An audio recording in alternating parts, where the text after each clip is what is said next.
Tonight, it's just a mapping for us, showing where all the cameras are. how a police tactic for tracking down criminals is bringing new meaning to Community Watch. Also tonight, accused of fleeing the country once before, what conditions a truck driver must abide by as he awaits trial in the deaths of a mother and daughter. Plus, playing a happier tune. I think it's positive for the orchestra, it's positive for the city. How the once struggling Winnipeg Symphony Orchestra managed to get its finances back on track and what the future may hold.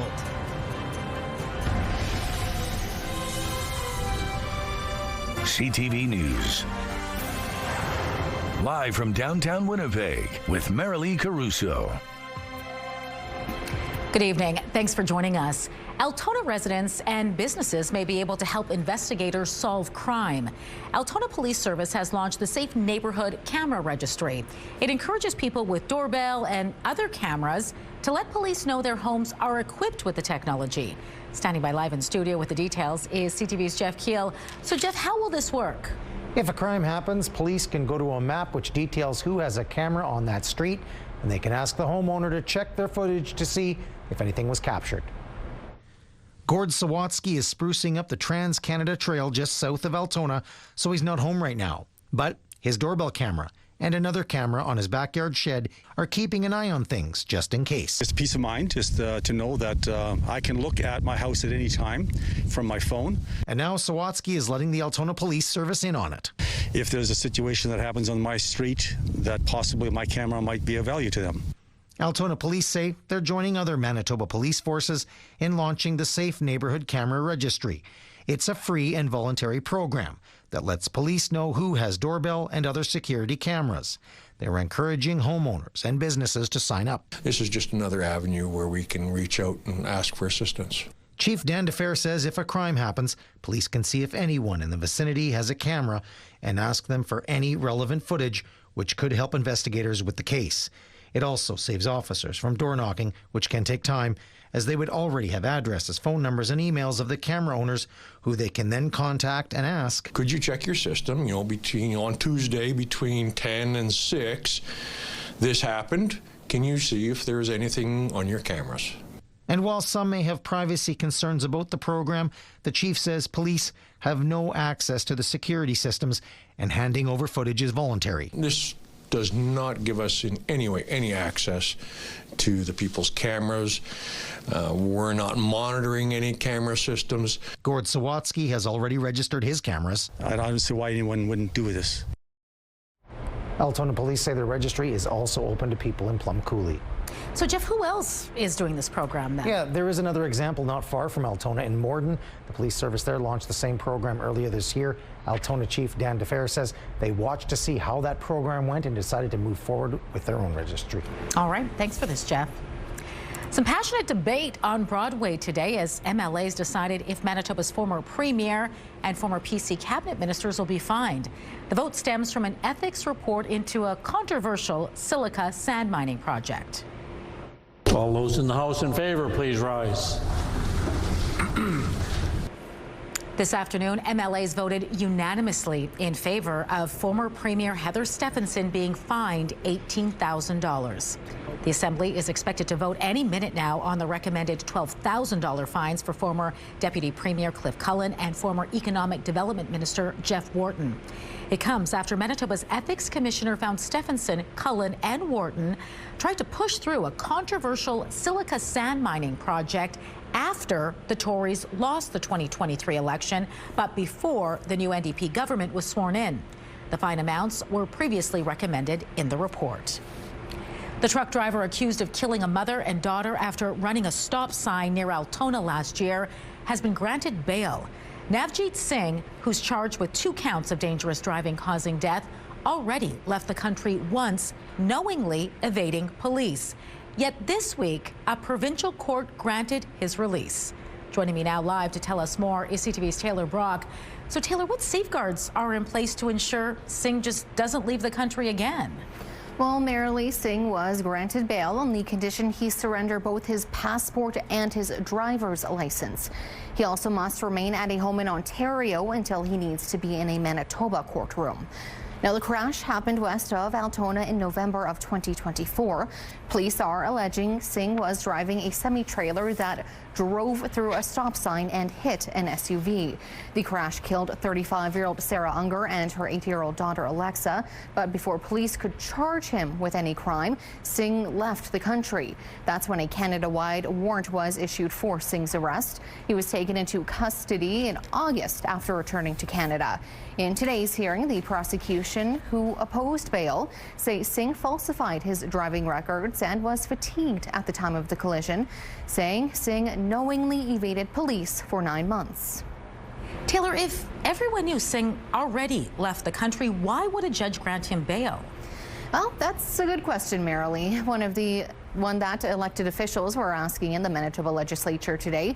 Now, Manitoba Premier Rob Canoe says it's not a good look for the justice system. When it comes to the Crown, in this case, reading his comments in the media, he said, and I quote, "This release would endanger public confidence in the justice system," end quote. I happen to agree with that. In this particular instance, I think we have to, with all respect that we have for the justice system, encourage our judges and justices of the peace to reflect on the role that their decisions will have when they are learned of by the public. On the other side of the aisle, opposition justice critic Wayne Balkin says Canoe has failed in his promise to reform bail in Manitoba. If he finds a flaw in the system, instead of chastising or admonishing a judge, he needs to make that systemic changes within the system. And he also needs to advocate for those changes at a federal level where the responsibility lies on bail. The judge is attaching several conditions to Singh's release. Among them is a curfew at Singh's Ontario residence. And as we mentioned earlier, he also must forfeit his driver's license and passport. Singh also can't leave the provincial boundaries of Ontario or Manitoba, and he must check in with RCMP by phone every week. As a reminder, the allegations against Singh have not been tested in court. The case is scheduled to be heard on December 16th. All right, thanks for this, Taylor. Meantime, sentencing has been pushed back for a former hockey coach who pleaded guilty to luring and sexually assaulting a teenage player. A lawyer from Madison, Bilek, told a judge she's working through some health issues, including from a concussion, and asked for the matter to be held over. The sentencing is now scheduled for January 8th.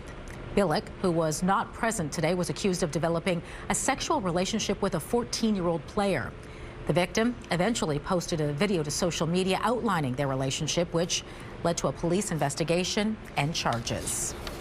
It's been 2 years now since the start of the Israel-Hamas war.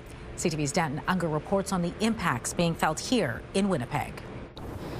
In Winnipeg, it's a somber anniversary for the Jewish community. It's a day where the community is really struggling to try to reconcile, number one, the atrocities of 2 years ago, and number two, and probably more painfully, that the war still goes on. Gustavo Zentner with the Center for Israel and Jewish Affairs says it's hard to believe it's been 2 years since the October 7th Hamas attack in Israel. I don't think anyone would have predicted that the impact of the attacks in Israel would have such ramification worldwide. 1,200 people were killed in the initial attack carried out by Hamas-led militants, leading to a war that has left tens of thousands of people dead, cities razed to the ground, and 48 hostages held by Hamas yet to be released. Zentner says the impacts of the war are also being felt closer to home, as he says the community has been facing a rampant surge in anti-Semitism. I think there's a lot of misinformation out there.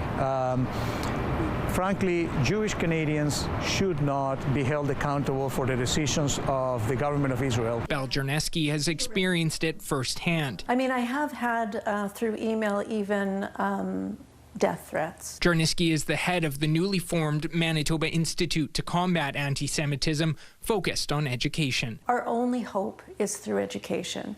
I think that there are so many people that don't realize what they're saying. 2 years into this war, Ramsey Zeed with the Canadian-Palestinian Association of Manitoba says the tension is being felt among the Palestinian community as well. The people of Palestine deserve, to live without fear of being bombarded and on a daily basis at any given moment. Zeed says with peace talks between Israel and Hamas ongoing, he hopes to see international governments step in and put an end to the war. We always have to be hopeful. I mean, the day that we lose hope is going to be a very tragic and sad day. Danton Unger, CTV News, Winnipeg. A local park now officially bears the name of one of our province's most decorated curlers. Berkeley Square Park in Charleswood was renamed to Don McEwen Park during a ceremony this morning. McEwen was the longtime lead for Jennifer Jones's rink, helping the team become Olympic gold champions. She's also a 5-time Scotties Tournament of Hearts champion and 2-time world champion. I actually was really emotional the day I found out that this is actually happening. And when I was here, I brought my kids a couple weeks ago, and I just felt so, I was very emotional about it. Just the fact that they can come here for years to come and know that Mommy did some pretty cool things. It means a lot to me. Winnipeg already has parks named after Jennifer Jones and the team's second Jill officer. City Councillor Brian Mays says there's plans now to name another park after the team's third, Caitlin Laws. All right, let's bring in Catherine Dow now and get a first look at your Skywatch evening forecast. Temperature is still a bit cool today, but that sun was beautiful. I mean, yeah, it was strictly ornamental today, Marilee. We were below seasonal for the first time in days, maybe weeks, but it will be short-lived. Not a lot to show you on the radar because, as you mentioned, it's been so clear. We could get a little bit of cloud coverage overnight. Meanwhile, the very northern corners of our province, I'm out of frame there, slight chance of some showers, not slight, strong chance of some showers. Meanwhile, we are going to be seeing a return to those above seasonal values in the coming days. I'll have details later on the newscast on just how warm it's going to get, plus the potential for some rainfall. When and where it should hit, I'll have those details ahead, but right now 8 degrees under those clear, sunny, gorgeous skies. Winds out of the southwest, barometric pressure is falling, humidity at 51%, Marilee. The Bathfitter Live Eye is brought to you by Bathfitter, your bath and shower experts for more than 40 years. Winnipeg police have released the results of a retail theft crackdown. In September, police teamed up with the Retail Council of Canada and the local business community to target shoplifters. 84 arrests were made, resulting in more than 200 charges. More than $10,000 worth of stolen items were recovered. Police also arrested 9 prolific offenders allegedly responsible for stealing more than $22,000 worth of goods. The WPS now plans to continue targeting high crime areas, but says it will also work with social safety net providers to ensure support for people facing food insecurity, poverty, or addictions challenges. The dental school at the University of Manitoba is offering free care to those enrolled in the National Dental Care Plan. Health Canada gave the school a grant worth more than $330,000 to cover the costs. Patients now getting partial coverage through the National Dental Care Plan can have their coverage topped up at the U of M. The program helps students too. They need to complete hours of hands-on training to graduate, and offering free care should give students a steady flow of patients. That allows them to be able to hone their skills, so when they graduate and go out into the community to provide services, they have a certain skill set that they're bringing. And so the more patients they see and the greater variety of patients they see, they're, become better prepared to be able to render their services when they graduate. The clinic at 790 Bannatyne Avenue is also offering free care to non-insured patients. The program goes until March 31st or when the funds run out. Winnipeggers will once again be able to ride a night bus. This after the city's latest transit master plan cut the service. Transit on request will fill the gap in service starting mid-December. It means riders will see weekday transit hours expand to 2 a.m. On weekends and holidays, the time will stretch to 12:45 a.m. Then in April, some existing routes will run well into the night. Public Works expects these changes to cost $562,000 for the first year. For more than 3/4 of a century, the Winnipeg Symphony Orchestra has been making beautiful music in our community. But in recent years, the WSO has also been sounding notes of alarm. The pandemic caused a major financial crisis, and it's been dealing with that for years now. But as CTV's John Hendrick shows you, there is light at the end of the tunnel. For the past couple of seasons, the Winnipeg Symphony Orchestra's finances have been hitting a lot of flat notes. This year, the arts organization started the season with a $1.3 million shortfall to overcome. My team and I, we had many sleepless nights. You know, we had to say to ourselves, is this the year that the WSO goes down? The answer to that question is a resounding no. At the WSO's annual general meeting Tuesday, the group revealed they've done more than just break even. We turned what looked to be the potential of a second deficit into a small but highly satisfying surplus. A $140,000 operating surplus. How did they do it? WSO officials say it was a truly collective effort. They cut administrative expenses, signed a lean contract with the musicians, and increased single ticket sales. People have come back. We've seen a 30% increase in sales. Our donations are the highest that they've been in the WSO history. We've had government partners step up to the plate. But that doesn't mean that WSO can hang a mission accomplished banner on the Centennial Concert Hall. Almost half of the one-time donations received were non-renewable, meaning they won't be there for the 2025-2026 season. So we're going to have to try some different things, and we've been trying some different things, and they're showing success in terms of attracting a whole new audience base, which is what it's all about. Sweet music for the ears of fans who want to ensure that WSO survives for another 75 years. John Hendricks, CTV News, Winnipeg. Work also continues on the WSO's long-term plan to renovate Pantages Theatre. Officials hope to have some clarity if they'll be able to successfully meet fundraising goals before the end of this year. Still to come tonight, housing costs on the rise. A new high water mark in Manitoba's real estate market as rent prices rise faster than the rest of the country. We'll take a look at the numbers when we return.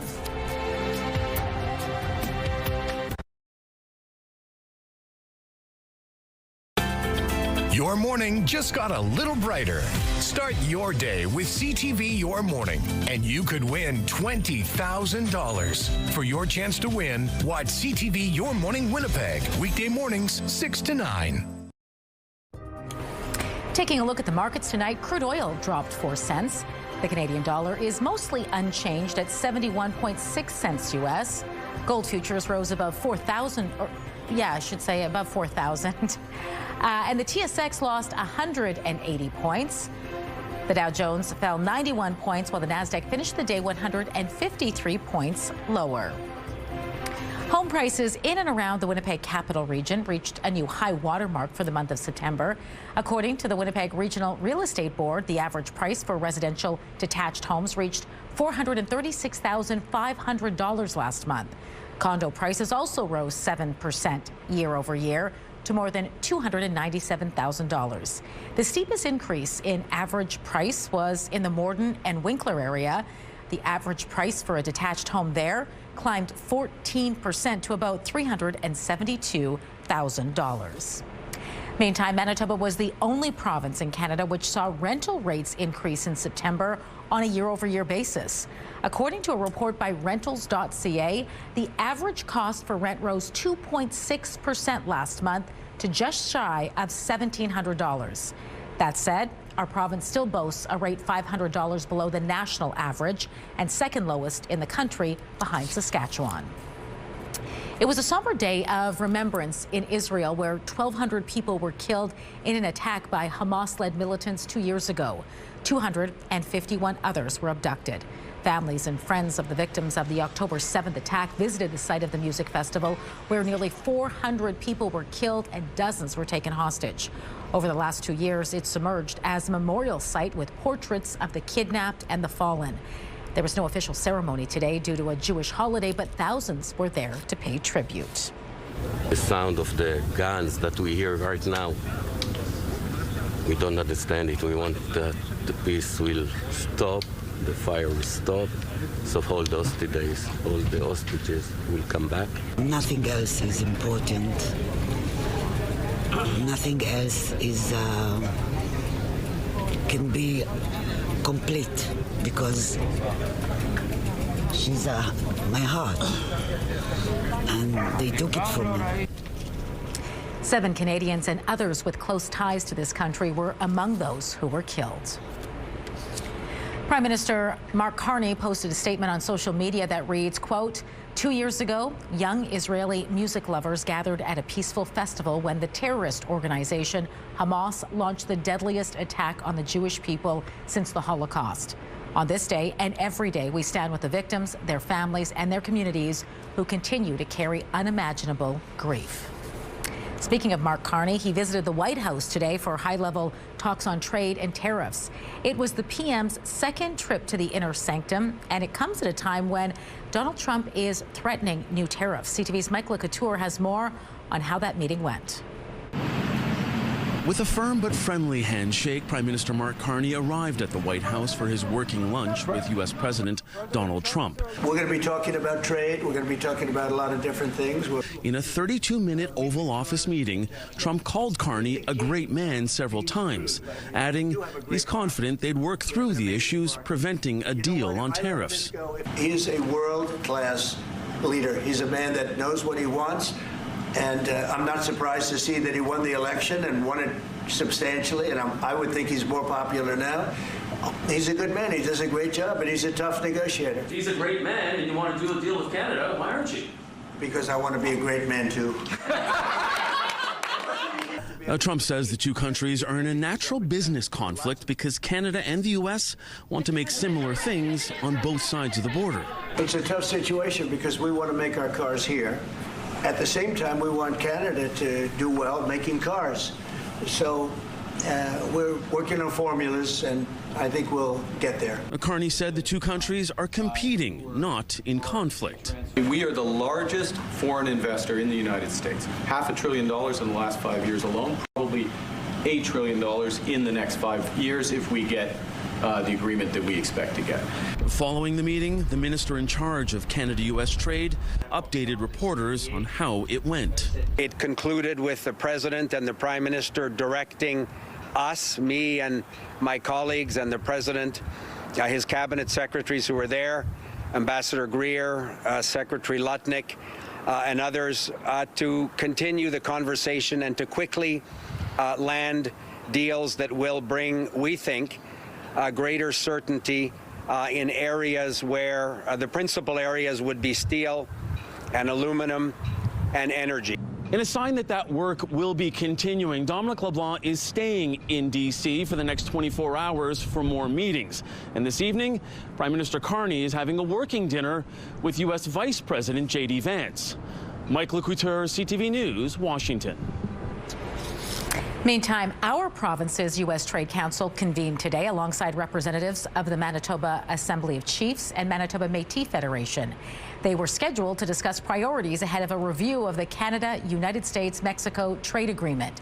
The U.S. Trade Council was established earlier this year and has reps from more than a dozen Manitoba industries such as mining, manufacturing, and agriculture.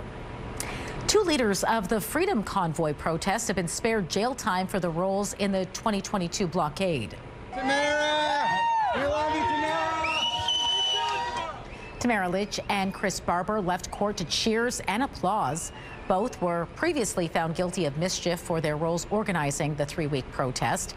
They'll both spend a year under house arrest. Barber will then have a curfew for 6 months, and Leach will have one for 3.5. Both will also have to complete 100 hours of community service. The judge says while they tried to mitigate the situation by working with officials to shrink the footprint of the protest, it did not absolve them of liability. The Crown was seeking 7- and 8-year jail sentences, but the judge said the two have already faced serious repercussions. A cash-strapped Marineland says without emergency funding by today, dozens of beluga whales could be euthanized. It's deadline day for an emergency funding request from Marineland in Niagara Falls as the park struggles to care for 30 beluga whales. The federal government recently denied permits to export the whales to China. Marineland says without funding, euthanasia may be the only option. Fisheries Minister Joanne Thompson calls the request inappropriate, saying the park is responsible for the animals' care. A medical helicopter has crashed on a California highway, seriously injuring 3 people.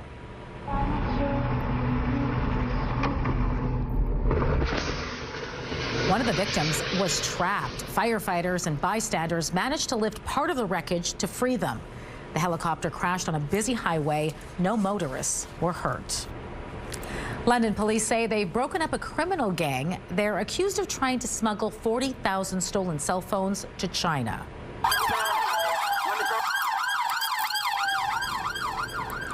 It's the force's largest operation against phone theft to date. 46 people have been arrested. Police believe the gang could be responsible for about 40% of all mobile phone theft in London. The phones were usually taken from pedestrians by thieves riding e-bikes. The Winnipeg Jets have announced its opening night lineup. We're going to show you who's in and who's out. Plus, and all it took was a rain, a festival, and then it would be all muddy. An upgrade to a popular venue in the Exchange. We'll tell you all about it. Stay with us. If you haven't been enjoying these more typical October-like conditions, you are in luck. We're back above seasonal as early as tomorrow, and the back half is looking pretty nice. 20 degrees under mainly sunny skies. Lose a little bit of heat on Friday. 22 under a mix of sun and cloud on Saturday. The only spoiler here, a little bit of rain on Sunday with a high of 15.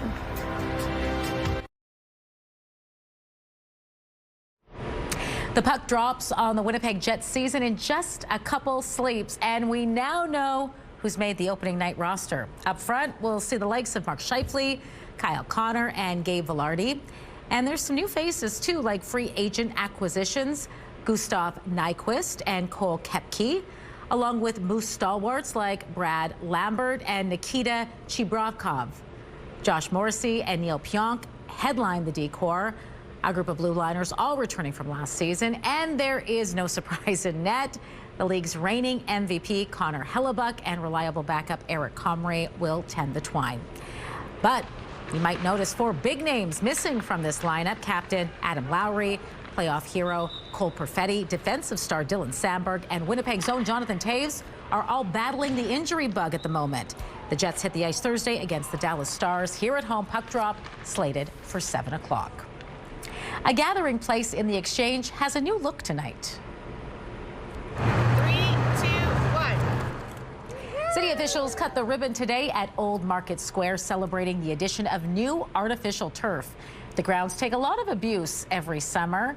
Events like Jazz Festival, the Fringe Festival, and Nuit Blanche all use this venue. And City Councillor Vivian Santos tells us festival organizers asked for the upgrade. In the past, when there were festivals here, the grass would every year would be resodded and retreated, and then all it took was a rain, a festival, and then it would be all muddy. So, of course, with that, we wanted to ensure that it looks beautiful and it withstands, you know, the temperatures, the weather, and also the festivities. The turf cost $100,000 to install. It was paid for through the Point Douglas Land Dedication Fund.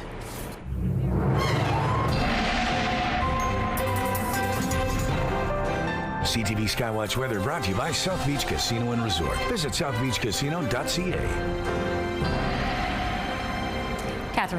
Catherine Dow is back now with more on your Skywatch forecast. And if you're heading out to Old Market Square or really any park this week, some pretty nice fall temperatures in order. Gorgeous for most of the rest of the week, Marilee, and a return to some above seasonal temperatures is on the way. Meanwhile, there's not a lot to show you here on the Futurecast. A little bit more in the way of cloud coverage to areas to the west. A couple of clouds could be building later on tonight, but for the most part, it's going to be nice and clear. Meanwhile, our Futurecast shows this kind of system that's been brewing over the Northwest Territories.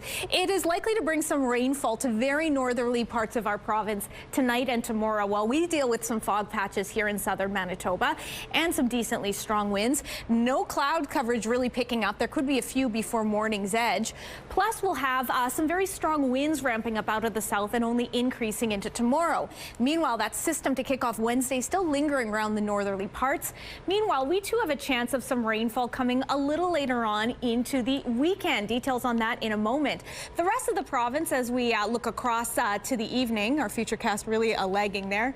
There we go. For us here, we're dipping down to 2 degrees with increasing cloudiness, as mentioned, maybe a fog patch or two. Winds stronger than they've been today out of the south at 20 kilometers per hour. Kick off the day a little bit warmer than what we saw this morning. I had to grab an extra coat. It was quite the shock because we've been being spoiled by those temperatures. 4 degrees as we head off the day into Wednesday, and those winds out of the south at 20 kilometers per hour. They really ramp out those southerly gusts around the noon hour, lasting through much of the afternoon, with a high of 16 degrees under those mainly sunny skies. For the rest of the province, a couple clouds for you, maybe some fog for this region. Most of the lows overnight are dipping below seasonal in this corner. Into tomorrow, Churchill has a chance of getting a bit of that system I mentioned. Temperatures around or slightly above seasonal for most areas under that mix of sun and cloud.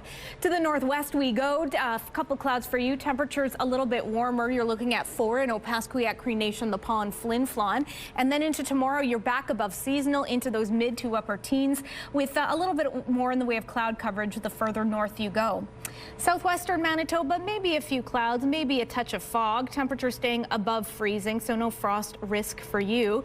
And then into tomorrow, likely the hottest area of our province under those clear sunny skies. Temperatures peaking in the upper teens. For us here, I mentioned decently clear skies. Temperature staying above freezing. Southerly winds gust very strong at 30 to 50 kilometers per hour throughout this region, with temperatures once again picking up a little bit in the mid to upper teens. Northwestern Ontario, you're looking at fog for much of the evening. Temperatures hovering at or below freezing. And then into tomorrow, likely to see a mix of sun and cloud in Kenora, clearer to the east in Dryden and Fort Francis. Temperatures dipping there in the mid-teens, or peaking in the mid-teens, excuse me. Shield your eyes. This should have had a trigger warning on it. Yes, there was snow in Lac Brochet, the first of the season, says Richard. Thanks for sending that in. It is very shocking to see, but this is a shift. East Selkirk has some really gorgeous clouds. I believe this was yesterday. Just some lovely pinks and blues. Thanks to Chalet, excuse me if I'm pronouncing that wrong, Shala, for sending that in. And if you have any weather pictures, you can always send them to our email address at winnipegweather@ctv.ca. The CTV Skywatch Pick of the Day is brought to you by MJ the Musical at Centennial Concert Hall, November 5th to 9th. Now we have an opportunity to prevent peanut allergy. A new push to introduce peanuts to young children in order to prevent allergies. What a new study says about how parents and physicians can help. Next in Medical Watch.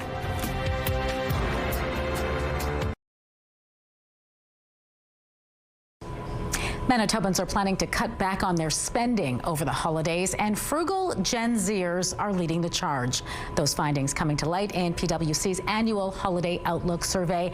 And joining me now to talk more about some of the findings from the prairies is Pinar Dorer with PwC Canada. So good to speak with you. Nice to see you. Thanks for having me.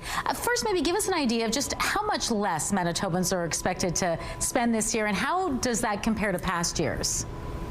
Overall, in general, there's about a 10% decline in how much consumers are going to spend. Prairies, we're looking at about $1,557 as an average spend per person, and it is about a 10% decline compared to the previous years. All right, significant decrease. Well, spending overall is going to go down as expected by this survey. It does vary significantly by age. Can you share a bit of what your findings show? Absolutely. So first of all, overall, there's an 81% of the audience, of the consumers, stating that they're going to be holding on to their cash over the next 6 months. So there's a general population feels that they're going to be spending a lot less and making some hard choices this holiday season. When we break it down by generation, I'll start with the Gen Zers. Gen Zers are in a bit of a tough spot right now. They are kind of coming into the workforce. They're kind of leaving there maybe maybe parents home, starting to take a lot more financial responsibilities on their own. And we are seeing about a 34% decline in how much they're going to spend over the holidays. And they're going to be prioritizing family, and they're going to be deprioritizing themselves, their pets, and their friends. And when we look at the millennials, that's the second group that we're seeing quite a bit of decline. By about 11%. And if you look at millennials, they're right now about 29 to 41 years of age. They have mortgages, they have children, they have parents and sometimes grandparents, and they have a lot on the go. So definitely discretionary spend is going to be tough on them as well.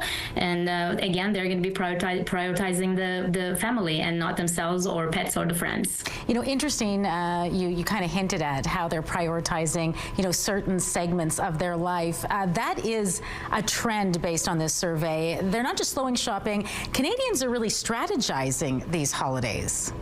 They absolutely are, and actually we're seeing it on a couple of other areas. For example, the payment method that they're going to be using, and we know that Canadians love their points, love their credit card points, and we're seeing actually a bit of an increase in the debit card usage, and we think this is a way of actually curbing the spend for them.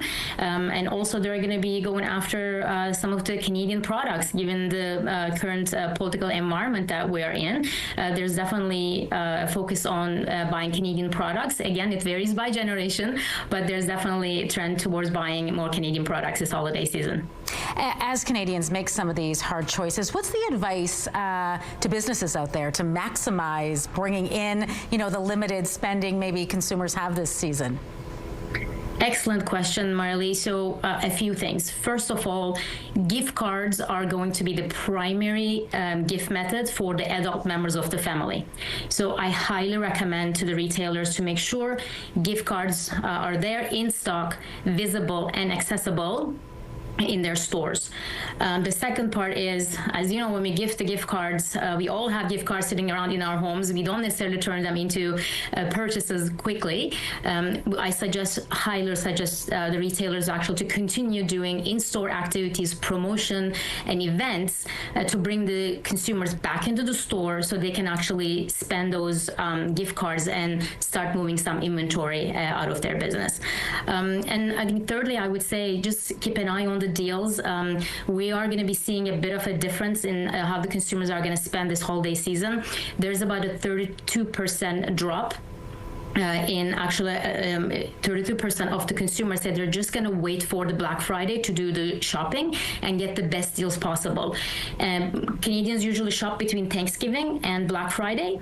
However, there's a 9% drop in that. Most consumers are saying we're going to be waiting for Black Friday deals and onwards to get the best deals possible. So keep an eye on the deals, on the promotions, also the cross-border deals to make sure that you're getting as much business as possible from the Canadian consumers. All right, some timely advice. Thanksgiving right around the corner. Just 79 shopping days till Christmas. I checked.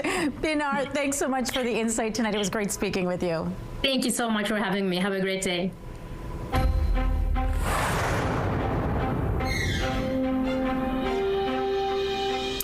Some potential measles exposures to tell you about in 3 different areas of our province. They are Winnipeg Adult and Teen Challenge on Kate Street in Winnipeg for 10 hours on September 25th. Beyond Bread in Stonewall the following day between 12:30 and 3. Interlake Meta Centers in Stonewall on October 1st between 12:15 and 4. And Portage Clinic in Portage La Prairie on Saturday between 12:40 and 3:15. Anyone who is at any of those locations is asked to check their immunization record and monitor for symptoms.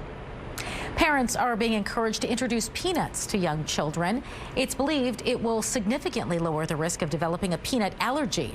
Morgan Norwood has the details. A new study is offering hope for families concerned about peanut allergies.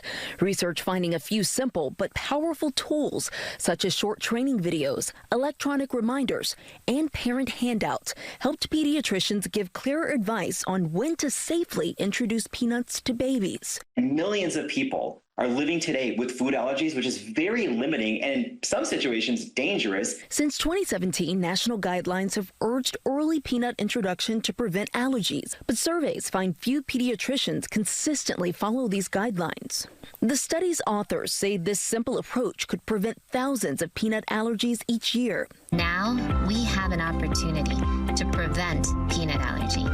an often lifelong and severe food allergy, and pediatric clinicians are essential to making this happen. The training videos are meant to educate doctors on how to best navigate peanut allergies with their patients. These handouts for parents include recipes for how to introduce peanut protein to a baby's diet, and electronic prompts like this remind clinicians to evaluate their patient for peanut product information during their 4 or 6 month checkups so they can talk to families about it early. Researchers say starting peanut-containing foods between 4 and 6 months can lower a baby's risk of developing a peanut allergy by more than 80%. With the use of these new tools, the data shows doctors were nearly 15 times more likely to follow allergy prevention guidelines. Morgan Norwood, ABC News, New York. Medical Watch is brought to you by Manuke and Koster Denture Clinic. Saturday night, burn a fire like a ship off the shine. Coming up, he wants to turn the whole country, and that includes Winnipeg. Plus, we hear what it's like serving up dishes on the national stage from the Winnipeg contestant on MasterChef Canada. That's next in Spotlight.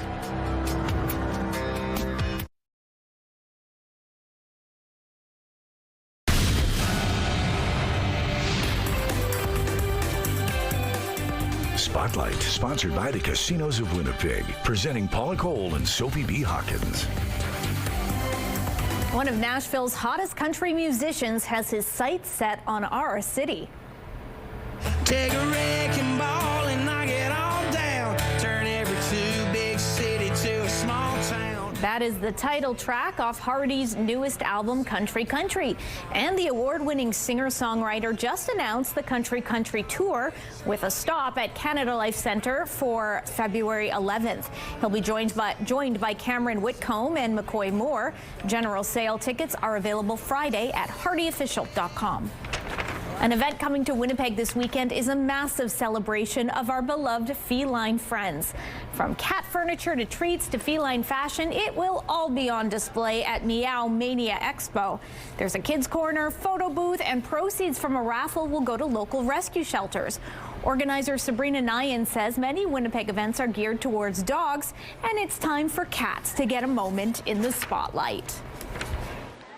We'll have our feline-centric market, so all of our vendors are going to have cat-themed items, either for their cats or cat-themed merch for themselves or their home. Our rescues are going to be there. We'll have 7 rescues. They'll all have cats available for adoption. Our local feline celebrities, of course, will be there for meet and greets. We'll have a mini stage for speaker presentations. It's going to be a lot of fun. And of course, your cats are welcome, but no dogs, please. For more information, visit meowmaniaexpo.com. A Winnipeg IT sales specialist is hoping to add a new line to his resume. Winner of MasterChef Canada. I have seen every single episode of MasterChef, and so it's always been a dream of mine to compete on the show. You know, food is such a big part of my life, and that's really why I wanted to compete. Daniel Banks is one of the 12 remaining contestants in Season 8 of the cooking competition, competing not only for the coveted title, but a cool $100,000. The 38-year-old describes himself as a super passionate home cook who expresses his Jamaican roots through his dishes. Despite it being a competition, Banks says he's had a great time getting to know the other contestants. I feel like I found my group of people, right? Like, we're all food nerds. We all love food. We're all so passionate about the culinary industry. So it's really great to meet people from, you know, outside of our province, but across the country of Canada, and just bounce ideas off each other, sharing our experiences, our joys, our cultures. Like, it's really cool to hear about different ingredients from different cultures and different recipes. So it's great. MasterChef Canada returns this evening with a second helping of the season premiere. And tune in for a jam-packed night of entertainment starting at 7 with The Voice. High Potential follows at 9. And as we mentioned, MasterChef Canada wraps things up at 10. It's all right here on CTV.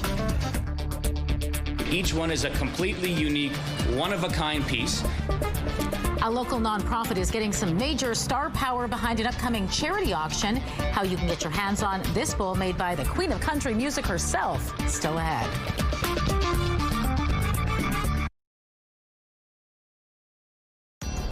Women's clothing provided by RW & Company. Salon services provided by S&T Spa Salon. Our temperatures were a bit sluggish today. We got up to 9, a couple degrees below what's typical, well off that record back from the 70s. Meantime, overnight, we'll see a couple of clouds lingering, temperatures dipping down to 2. Into tomorrow, though, we're back above seasonal, and we're on an upward trajectory from there. Looks great. Thanks, Catherine. A local food bank is getting some help from a country music legend. Dolly Parton is lending her hand to the Harvest Manitoba Empty Bowls dinner. The event features a celebrity bowl auction where celebrities create one-of-a-kind bowls and autograph them. Parton fired, glazed, and decorated this bowl herself. She even used costume pieces from past performances, including pearls and feathers. This is actually one of the costumes she used some of those items from. Dolly's bowl will be auctioned off with more than 30 others created by celebrities like Katy Perry and Jelly Roll. We work with celebrities, personalities, really globally through connections that we have here in Manitoba and beyond. And we get celebrities to sign bowls. Each one is hand-signed, hand-painted, decorated. Each one is a completely unique, one-of-a-kind piece. And then we auction them off. You can bid for Dolly Parton's bowl online until October 18th. Just visit harvestmanitoba.ca. The 2025 Empty Bowl Celebrity Auction and Dinner is set for Thursday, October 16th at RBC Convention Center. She went the extra mile. Yeah, it looks great. Like, imagine displaying that on like a shelf or in an office. Kind of cool. Truly one of a kind. Yeah. Get those bids in. All right, have a good night. We'll see you back here tomorrow.